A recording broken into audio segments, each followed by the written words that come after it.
Hey, good morning, guys. It's a Sunday morning, February 16th. Let's see what I can get done. Probably take the brake lines off. Maybe see if I can get the path or the driver's side uh, coil spring out. Yeah, we'll see what else I got going on out there when I get out there. So, see you in a little bit. So obviously the side is still together. This is what I'm going to be working on. A few days ago when I was out here, I took apart some of the engine compartment parts. Like I took the steering column out, took the brake booster out, brake master cylinder, took the brake line that goes from the front disc brakes out right along there. Got one of the steering arms out, tie rod I think is what they call it. Got the distribution block out. This side already has the coil spring out. My dad took it out. So I'm gonna see if I can get the other side out. The interior is looking pretty good. Pretty much, it's almost done, except for over there. You can see the e-brake setup in the corner. Obviously that, which we'll probably have to drill out. Seatbelts, which I need a bit for that I don't have. My dad has it, and some wiring along here. Over there's some wiring, and then headliner bows or whatever I'll call them, and also sunrise. So, oh, and a mirror. Well, glass too. Yeah, glass. And there's some stuff back here, I guess. Hinges. So, I guess we're getting pretty close.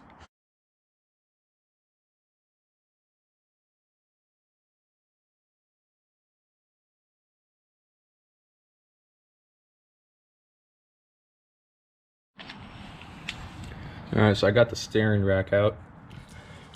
It wasn't actually all that bad. Some of the nuts in the connection. Well, the nuts weren't too bad, but some of the connections needed a good bit of hammering. So I was able to get those out.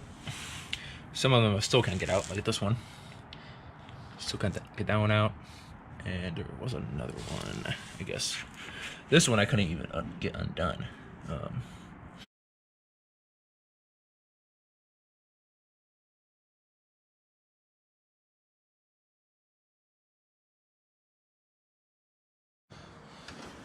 Waiting for my dad to come over to help me with the spring here. I don't want to kill myself. Getting these freaking strut rods out is a pain. I got the other side, the nuts off, but I can't get the actual rod out. I knew that was gonna be a pain, and it is. I actually took the floors out yesterday. Those fiberglass patch panels I had in here, so you can see straight through. It's pretty freaking rusty. Kick panel. All this needs to be done, obviously. Yeah. This side's pretty bad as well.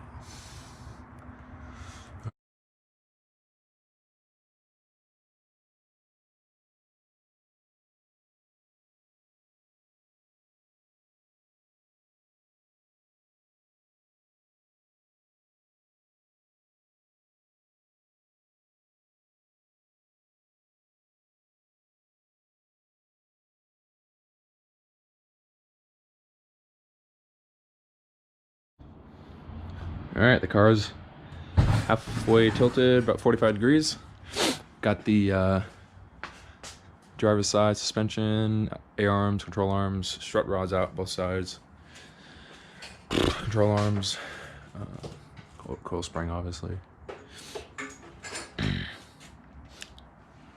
can see the undercarriage.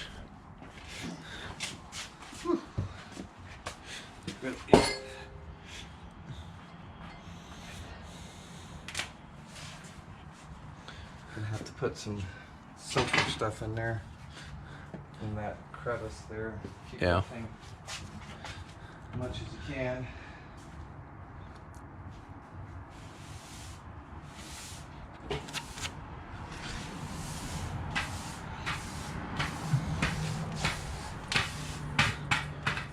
Pretty rusty down here.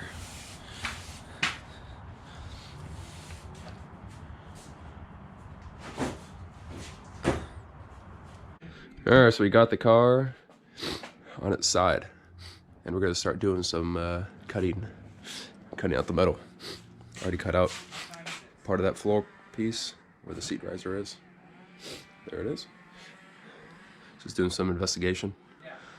We're gonna end up doing the whole floor from the floor pan, at least from the seam right here, all the way down.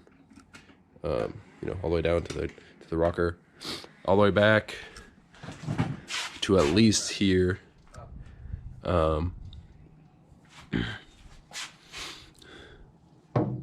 Maybe I'll save this. We'll see. Not right there, obviously. Something happened there. I don't know what that is. That obviously will have to be fixed.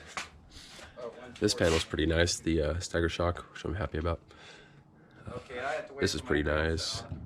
This will get replaced. A lot of the trunk in the rear is going to get replaced because it's pretty bad down here. Obviously, the quarters, trunk drop-offs, disembedded the trunk floor. So, also up here, torque boxes both sides. Sorry, I'm sick. The frame up front. Don't know how far we're gonna go. Maybe right here. We'll see how it looks. Might be replacing this also. Probably gonna do these as well. So a lot of metal work.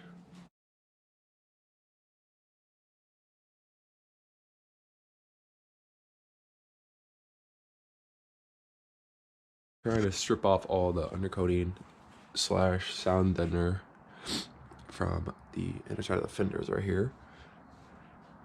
I got it soaked in simple green right now. I already did this side pretty good. You can kind of see the hint of blue in there. You can kind of see it. I got some of the brackets and stuff out. Got the exhaust hangers out. Some other random brackets like brake lines, fuel lines, stuff like that. Got that exhaust hanger and tie down brackets out. Still have to get that one out. And so yeah, I'm just gonna keep putting along.